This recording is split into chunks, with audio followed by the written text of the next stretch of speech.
Hello and welcome back to Heslop Tech Talk Live. Joel back with you. Today we got some exciting things with some mobile, some computer tech, and all around some fun stuff. This is Joel here. Josh, you want to introduce yourself to the group? Josh Heslop here, owner of Josher.net, as well as I'm Josher14 on YouTube and Twitch. So I'm all about gaming and gaming on the Surface Pro 4, Surface Book, and PC Master Race, y'all. Oh, yeah. Jeremy, you want to introduce yourself? Yeah, guys. Jeremy Heslop, owner of OmniTech Pro. We help businesses get better with their technology and winning. And we're hopefully coming out with some new things on the OmniTech Pro YouTube channel. So check that out soon. Yeah. Awesome. So we got some good stuff today. Today, we're going to look at first is something that's a little bit juicy here. We've had some more and more leaks, and they're looking good. The leaks that I'm talking about here are the Galaxy S8. Guys, prepare yourself for this. Boom. Look at that guy. So the Galaxy S8 is looking smooth. Leaks is back at it again. Yeah. Oh! We got some crazy small bezels. Obviously, on the side, there's no bezels because of the curved edges, but the top and bottom, no longer a front home button the same way it used to be. And so we'll see what they kind of do to make up for that. But the top is even so tiny. It's pretty crazy. And then BGR has some in-depth hands-on kind of stuff that they found out. Because here it is live and kind of real life here. Somebody holding it there. It looks decently thick. I'm happy about that. But look at those nails. Gross. You think before the pictures they would work on that a little bit, but no. Okay. So just a little bit about that. But it's looking good. Look at that. Still has a headphone jack. Still, it's going USB-C on there. So I'm looking forward to this. This is looking solid. And I feel like, you know, we got a real winner in this device if it's going to have the Snapdragon 835 chipset, 64 gigs of storage, 4 gigs of RAM. Man, it's going to be it'll be one of the ones to beat this time around. So I'm looking forward to it. I mean, there's going to be some good stuff coming out from Samsung here. They got some things to win over with people here. So what do you guys think about this one here? What I want to know is who put pineapple on that pizza. Oh my god! Oh, and you need to take the speck out of your own eye before you are taking a speck out of your brother's eye, because hey, his nails just he doesn't have time. Maybe he's got kids. Maybe he's a guitar pick player. Yeah, he's got to play. Steve Valentine's got to play his classical guitar. Got to have long fingernails. Maybe, I didn't think of that. So, but you only have long fingernails on your right hand there, normally. But who am I to judge here? Maybe he's doing the meadly meadlies. He's got to do the meadly meadlies. Love it. So I think it's interesting they're coming out with the S8 and the S8 Plus. I mean, what does Samsung do best but copy Apple stuff? So, but hopefully we'll seeing the innovations of maybe what we're speculating on the Apple side with the touch screen, a part of the screen being the actual thumbprint. Cool if they come out with it first. Yeah, that's the big rumor that we saw, was that it's supposed to, on the bottom of the screen, have that built in, and that'd be really good. But then there was also some counter ones that had it at like a weird side spot, like right there. Okay.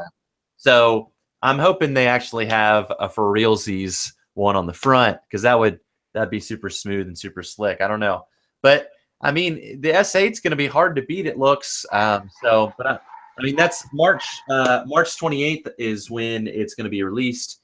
The press conference for them. So the Unpacked event, as they call it. So I'm looking forward to it. We'll see. It'll be a good thing to have some more competition in the Android game. But Josh, this week was big on the chipsets. What's happening? Yes. So let me pull up one of the benchmarks here.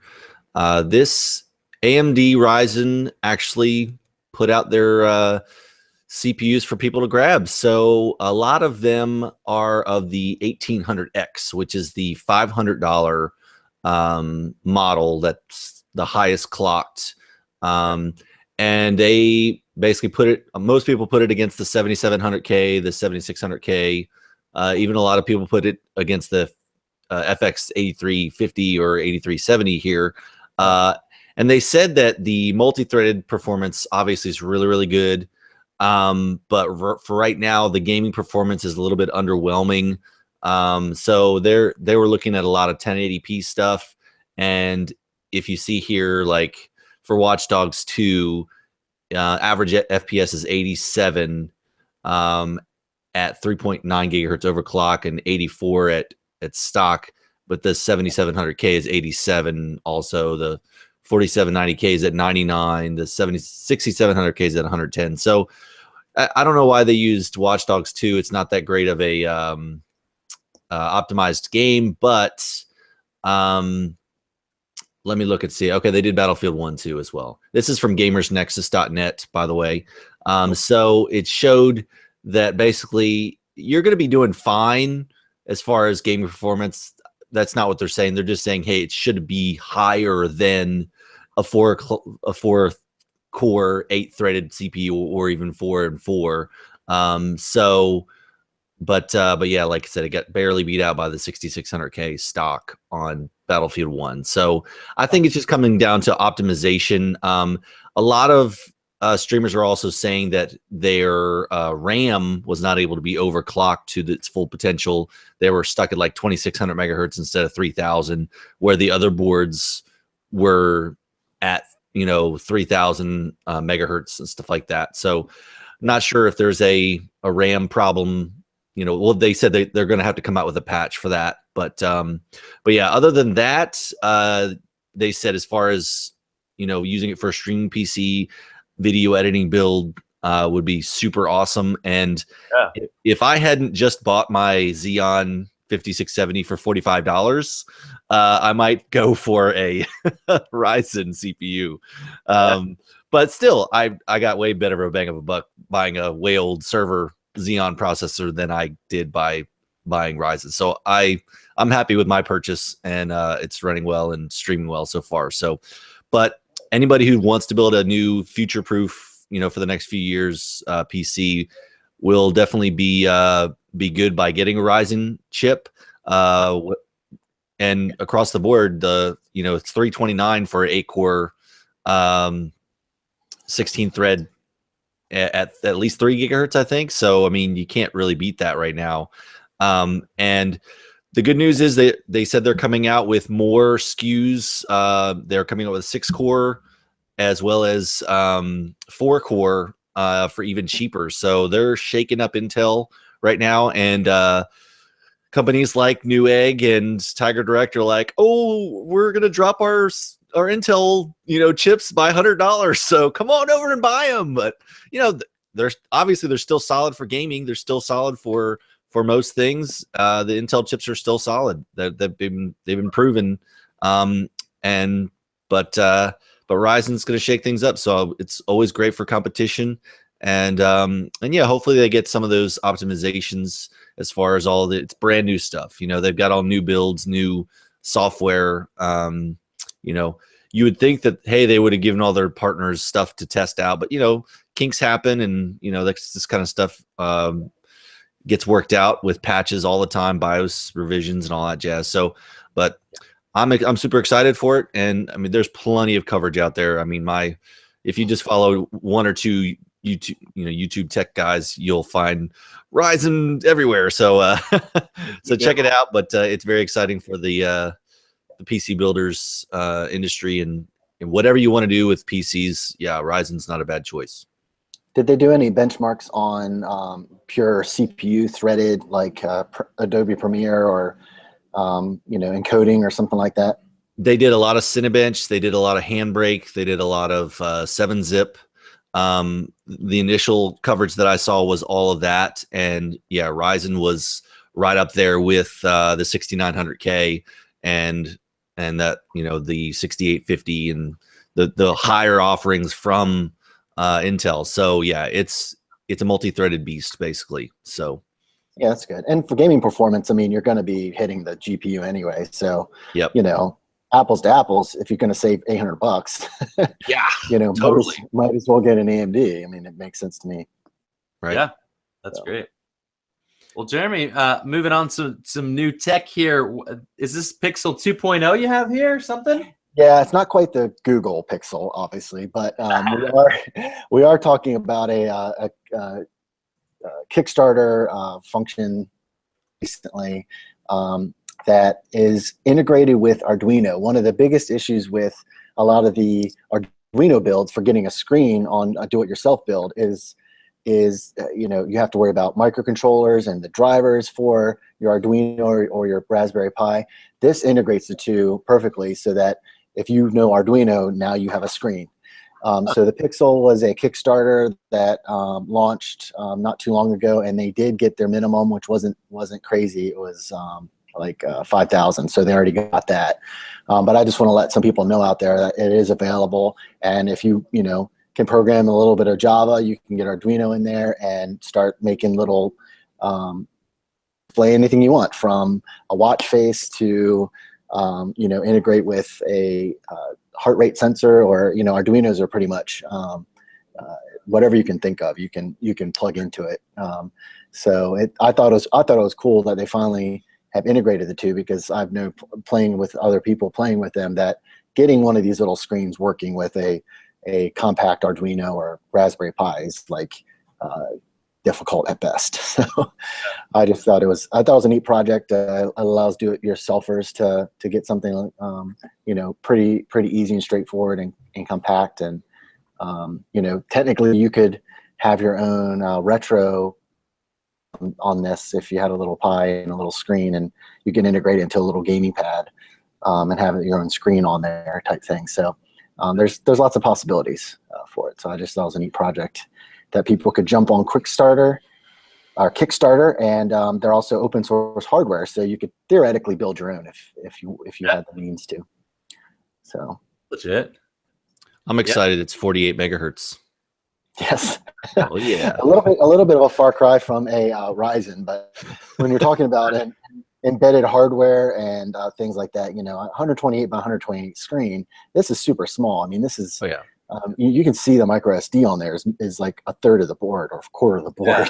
Yeah. So, you know, this thing is small. I mean, I can see where people could, you know, integrate it in all kinds of devices, or, I mean, they're saying wearables, but I don't know if you would want to stick something this like into a wearable device, maybe a purse or something to show you, like, you know, where you're at on your GPS or something, who knows, but maybe on a wallet, or I don't know, but I think it was either Gucci or Gucci.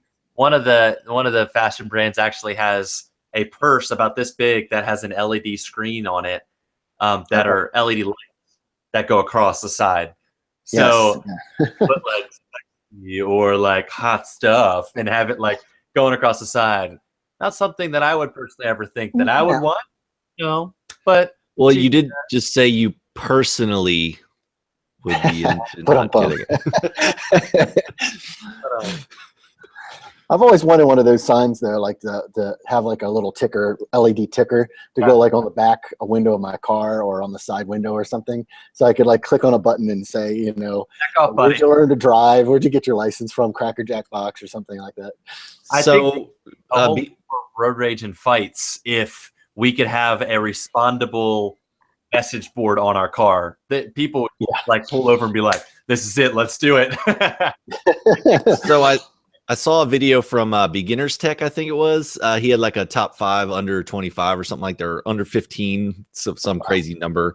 And he had actually was going to review this, basically like a little stick-on thing on your window, and you have a button with an emoji. It's actually an emoji face, and it would change the emoji face when you press the button. But it broke as he was reviewing it. Like on camera, it just broke. He couldn't get it to work. So he was like, "Well, don't buy this." So I'm not even. He's like, "I'm not even gonna link it." So yeah, just kidding. But if I let me look for the video, I'll post it in the chat. That's awesome. That's awesome. Well, I know a lot of you guys right now are trying to figure out kind of what smartphone you want to get next. So, you know, we have the HTC U Ultra, we have the Samsung Galaxy S8 coming out, we have the LG G6 that it was already announced, and so we have some crazy goodness that are around the corner. So I think it's really getting some points across of what you really want yourself.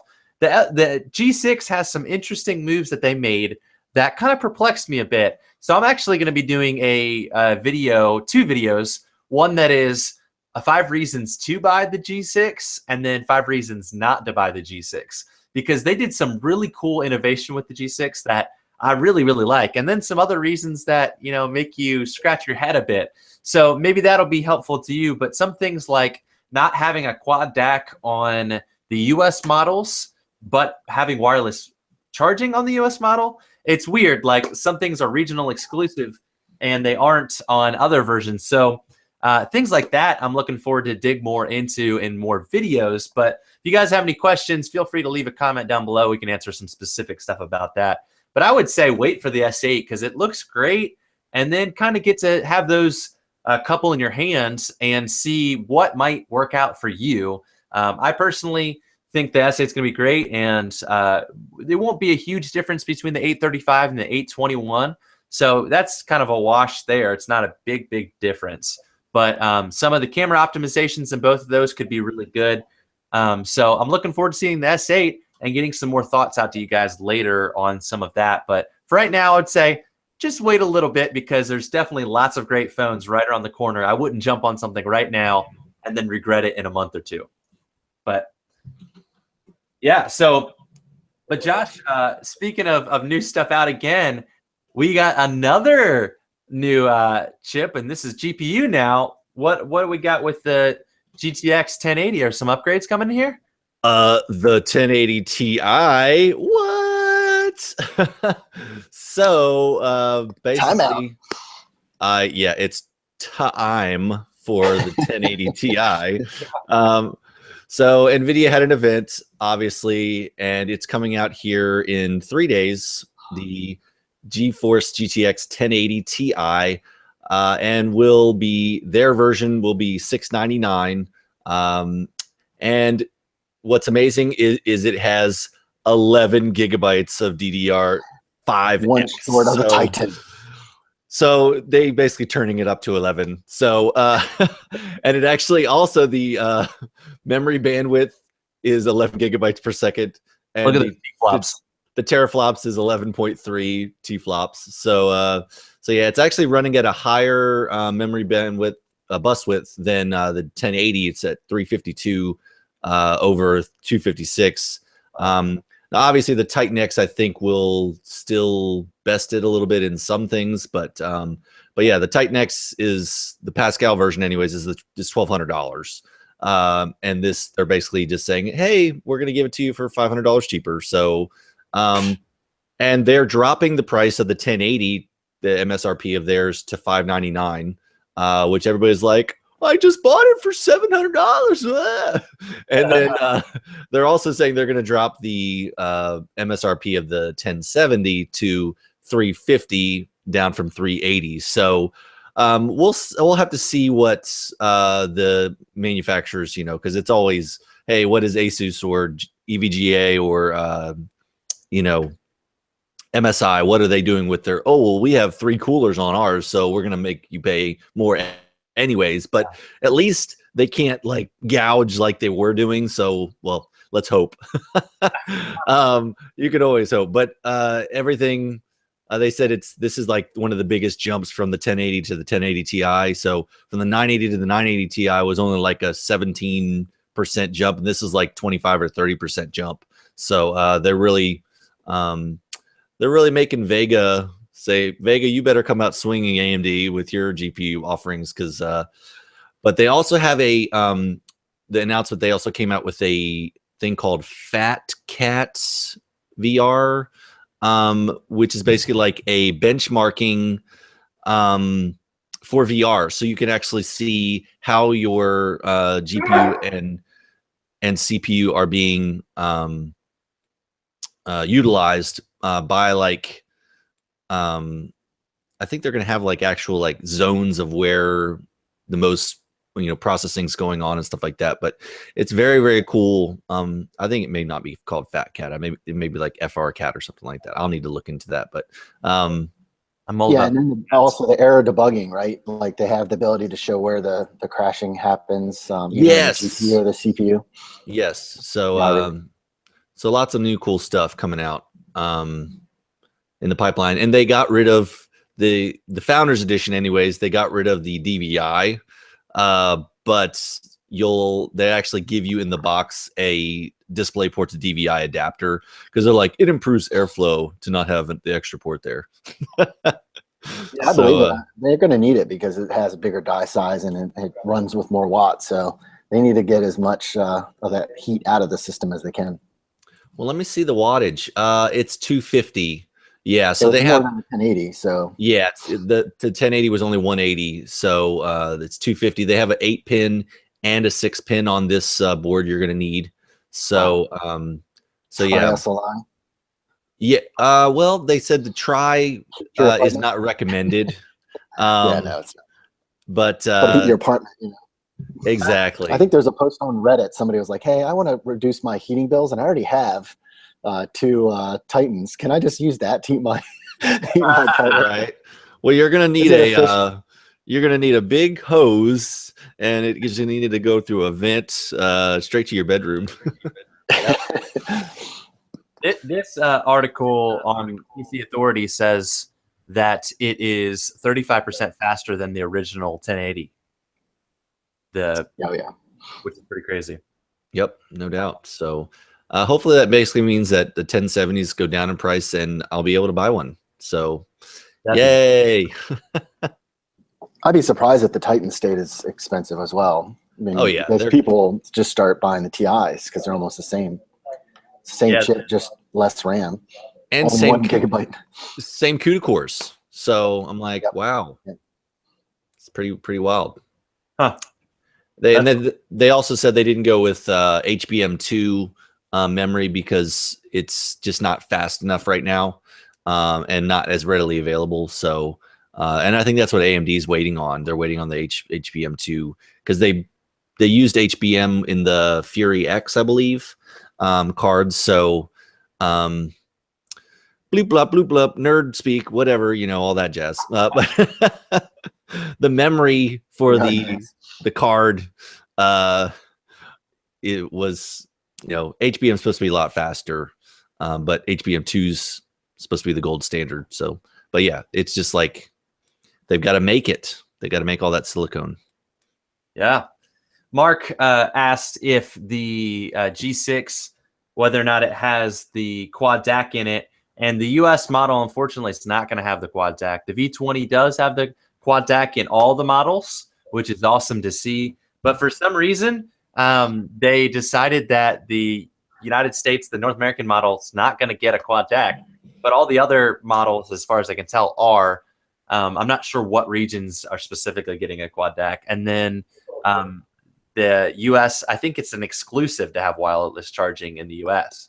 So interesting. We'll see if that's a deal breaker. I know the US is pushing wireless charging right now, so that's a good thing that they have that. But I don't know why they wouldn't just keep the quad DAC in there. But I mean, maybe they're trying to cut costs a little bit, but still going to be close to an $800 device. So here's my thing for the wireless charging is, Joel, did you notice that? Is there a wireless fast charging yet? Yes, there is. Okay, so how is it faster than the actually plugging in a cable? No, it's not faster than Quick Charge 2 or 3.0, but it's faster than a normal cable. Okay. So it's whereas the normal wireless charging is like 1.5 amp, it's pretty slow. Yeah. But it's still slower than a normal regular charger. But then the fast charging is faster than a normal charger, but not a quick charge, Qualcomm quick charge charger. Yeah.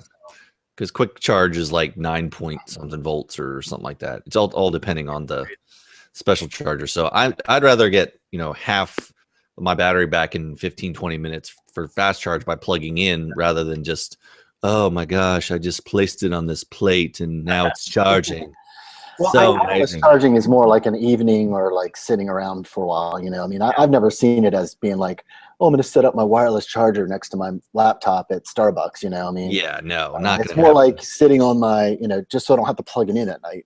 And it's going to charge all night. It doesn't matter. Or people that work, you know, desk jobs that have one at their desk. That's unless unless your dog, you know, hits its tail and knocks off your phone off the wireless charger, and then you're screwed in the morning. You're like, oh, my alarm didn't go off, and I'm late for work, and I'm gonna get fired, and That's why you get the 10,000 milliamp case there. Oh yeah, totally. boom, defensive device activated. Skadoosh. Rod just asked if the V6 will have a second screen. No, it will not. That is indeed exclusive to the V10 and the V20. So maybe the V30 will also have a second screen. But the U Ultra, HTC U Ultra, also has a second screen, exactly like the V20. But the G6 does not. So moving right along here, Jeremy, you got some information, some cool tech coming from Chevy here. What do we got? Yes. So I hope all car manufacturers see this and try to jump on the bandwagon, because having unlimited LTE in your vehicle, I think, is going to be the wave of the future, especially with, well, I mean, obviously Verizon nowadays has gotten T and stuff like that, just to who knows why. But I just see this as hopefully a most welcome trend coming, that, you know, you don't have to use your data minute, your data AT&T or whatever other ones. Yeah. And then you can have multiple devices connecting to it, like iPads, or, you know, the switch, update your switch on the go, or you know, all kinds of different things. So having that in the car, I think, is going to be pretty good. And starting at $20 a month is actually super reasonable. Not bad. Like, you know, having OnStar with that potentially is pretty cool. You go on a road trip with all your kids. I mean, that's a win-win. I mean, sheesh, $20. Yeah, exactly. So I don't know when they. I guess it said March 3rd. All Chevy owners, maybe. I don't know if certain cars have to have LTE, but I guess since 2016 they did a little bit before, but. Anyway, you can check out to see if your car has it available. I just hope it continues along. Other manufacturers just take that to heart and do that. I mean, I know the Tesla has LTE built in, but you can only use it on their screen. I don't think you can tether. Maybe somebody can correct me on that. But either way, you know, now you can buy your Chevy Spark and potentially get LTE on a cheap car instead of having to buy a Tesla at $150,000. So. Hey, I'm Aveo or die, baby. Aveo, yeah. One of my work buddies has it looks like an Aveo, but it's a Mitsubishi, and it's just like this little blue go-kart. We're like, I mean, I understand our work vehicles are bigger, but, you know, it's like, wow. He's like, it's the cheapest thing I could get. I mean, what do you want to bust my nuts for? So that's Brandy's family.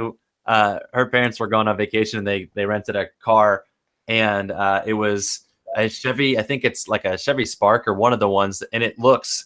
And Glenn was like, I asked for a compact car, not a go-kart. He was like so disappointed. He was like, is the crash rating on that like, you know, one small bird and it's gonna explode, or like minus negative points crash rating? Yeah, they look pretty small. We saw one at the stoplight the other day, and the kids were like, "What's that?" You know, it just looks so little. It's almost as small as like the smart car. Like, it's tiny. Oh yeah, yeah. It's basically a smart car with just two doors on the back. You know, kind of. Yeah, wish the back seat's so tiny, but you don't get as good a gas mileage though. Smart cars still get better. But moving right along, we got some new game news here that I'm pretty excited about. Overwatch is one of my favorite games, and you guys will see me streaming some on this channel. But Overwatch just announced that there is a new hero. The Orisa or Orisa, I'm not 100% positive. It's brand new. It's this little girl decided to make a robot.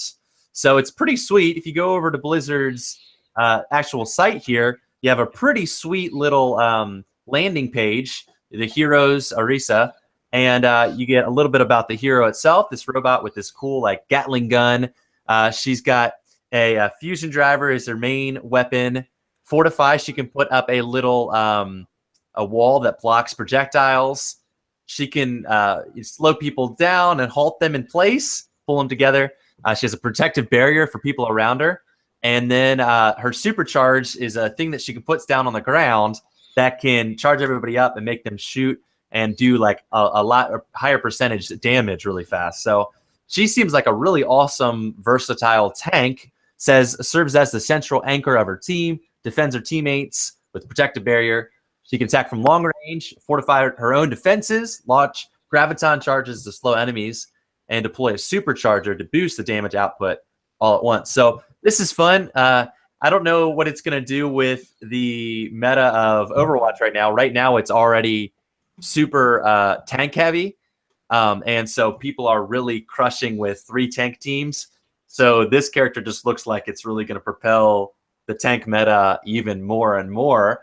But she seems like a super fun hero. I'm excited to try her out. It didn't say when it launches, but I'll try to get on a live stream and play some Pizza.